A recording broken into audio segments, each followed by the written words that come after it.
ये लड़ाई मुकाबला बिल्कुल साफ है। बिहार की जनता तेजस्वी यादव जी के साथ है।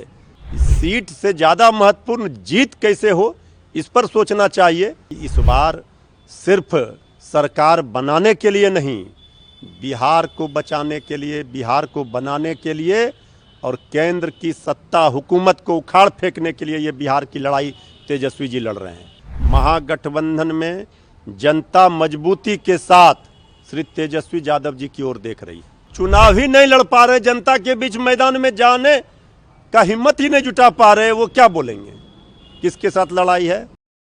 देखिए, गठबंधन के राजनीति के इस दौर में कभी कभी ऐसी परिस्थितियां उत्पन्न होती हैं, लेकिन सभी सहयोगी दलों को ये बात समझनी चाहिए। राष्ट्रीय जनता दल तो सिर्फ बिहार में चुनाव लड़ती है, झारखंड में कुछ सीटों पर लड़ती है। हम तो कर्नाटका, राजस्थान, मध्य प्रदेश में सीट मांगने नहीं जाते हैं कांग्रेस से। तो इस बात को, ज़मीनी हकीकत को समझना चाहिए और हमें लगता है अभी भी समय है। महागठबंधन के दल के सभी शीर्ष नेतृत्व बैठकर इस पूरे मामले को सुलझा लेंगे और कोई न कोई रास्ता निकलेगा। कुछ सीटों पर फ्रेंडली फाइट की जो नौबत आई है, हमें पूरा भरोसा, उम्मीद है कि वो भी ठीक हो जाएगा। जहाँ तक झारखंड मुक्ति मोर्चा का सवाल है, हर दल को सीट चाहिए। परिस्थितियाँ ऐसी हैं कि इस बार सिर्फ सरकार बनाने के लिए नहीं, बिहार को बचाने के लिए, बिहार को बनाने के लिए और केंद्र की सत्ता हुकूमत को उखाड़ फेंकने के लिए ये बिहार की लड़ाई तेजस्वी जी लड़ रहे हैं। इस लड़ाई को मजबूती प्रदान करने के लिए सबको सहयोग करना चाहिए। इस सीट से ज़्यादा महत्वपूर्ण जीत कैसे हो, इस पर सोचना चाहिए। बाकी सब लोग इस बात पर विचार करेंगे। अभी नाम वापसी का समय है और कोई न कोई रास्ता निकल जाएगा। कब तक रास्ता निकलेगा, क्योंकि आरजेडी ने भी राजेश राम के खिलाफ उम्मीदवार उतार दिया और राजेश राम रो रहे हैं। हमने कहा कि सभी लोगों को, जो भी हमारे सहयोगी दल हैं, उनको ज़मीनी हकीकत समझनी चाहिए। ऐसी परिस्थिति उत्पन्न नहीं करनी चाहिए जिससे हमारे विरोधियों को लाभ पहुँचे। महागठबंधन में जनता मजबूती के साथ श्री तेजस्वी यादव जी की ओर देख रही है और तेजस्वी यादव जी के कामों पर भरोसा कर रही है। तो जनता लड़ रही है चुनाव आगे बढ़कर, तो सभी लोगों को इस बात को समझनी चाहिए और ये सारे जो भी मामले आ रहे हैं, उस आग में घी नहीं डालना चाहिए। एक ऐसा रास्ता निकालना चाहिए जिससे इस बड़ी लड़ाई में महाजीत हो महागठबंधन का। प्रशांत किशोर ने कहा है कि महागठबंधन से तो कोई लड़ाई नहीं, अब सीधी लड़ाई एनडीए और जनसुराज से। अरे कुछ बड़बोलेपन के नेता भी होते हैं। और भला बताइए, जो चुनाव ही नहीं लड़ पा रहे, जनता के बीच मैदान में जाने का हिम्मत ही नहीं जुटा पा रहे, वो क्या बोलेंगे, किसके साथ लड़ाई है। ये लड़ाई मुकाबला बिल्कुल साफ है। बिहार की जनता तेजस्वी यादव जी के साथ है।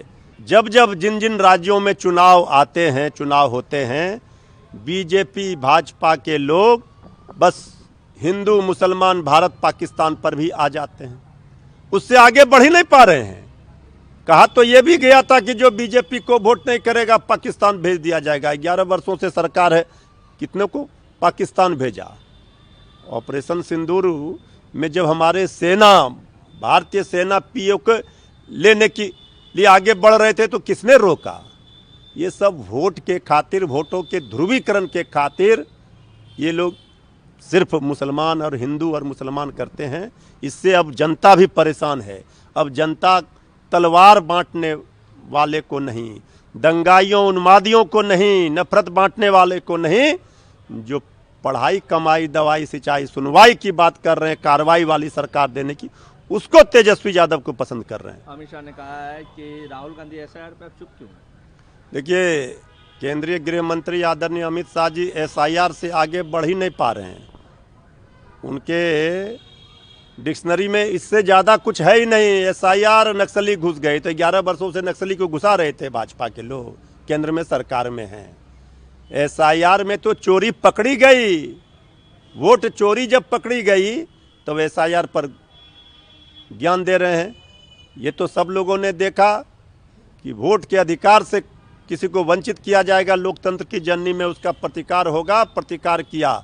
केंद्रीय गृह मंत्री आदरणीय अमित शाह जी से हमारा निवेदन है कि वो अपनी उपलब्धि बताएं। 11 वर्षों से सरकार में है, बिहार को क्या मिला है, क्या दिया केंद्र सरकार ने बिहार को? क्यों नहीं एक फैक्ट्री, एक उद्योग लगे? क्यों नहीं बिहार को विशेष राज्य का दर्जा, विशेष पैकेज और पटना यूनिवर्सिटी को सेंट्रल यूनिवर्सिटी का दर्जा मिला? ये सब बता ही नहीं रहे हैं। तो SIR, घुसपैठिए हिंदू और मुसलमान, इससे अब बिहार पूरा है परेशान। अब बिहार वोट करेगा नौकरी के लिए। घर घर नौकरी का वादा है, तेजस्वी पर जनता को भरोसा है। नहीं, आदरणीय प्रधानमंत्री जी तो अब पूरा चुनाव तक बिहार में ही रहे, लेकिन बिहार की जनता को पाई पाई का हिसाब भी दे दें। जितना वादा किया था सब जुमला साबित क्यों हुआ, आदरणीय प्रधानमंत्री जी को बताना होगा। बोली लगाई थी बिहार का, उसका क्या हुआ? गांधी मैदान में घोटाले की गिनती की थी नीतीश सरकार का, उसका क्या हुआ? और ये चूहा का विकास कैसे हो रहा है? प्रधानमंत्री जी शराब पी रहा है, पुल काट दे रहा है, अस्पताल से आंख लेकर भाग रहा है।